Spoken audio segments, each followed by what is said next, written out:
Jatuh oleh sana gua. Assalamualaikum, saya dari Ricis Kari Channel menelusuri perjalanan ke Korong Sungai Hibur 2, Nagari Sungai Sariak, Kabupaten Padang Pariaman. Pada kesempatan ini, kami menikmati suasana alamnya dengan ketinggian lebih kurang 1000 meter di atas permukaan laut, sehingga dapat memanjakan mata kita dari atas ketinggian ini dengan kekayaan alamnya sebagian besar bersumber dari buah kelapa. Bagaimana penelusuran kita selanjutnya? Ayo ikuti sekilas tayangan ini.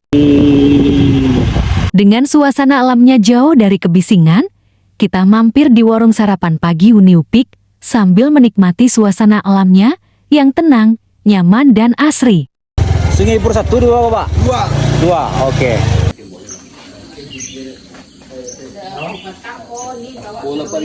Asalian yang tapi serpang gratis juga.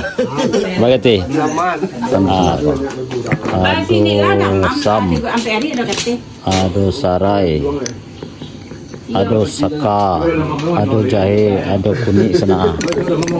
Sirup bana sana.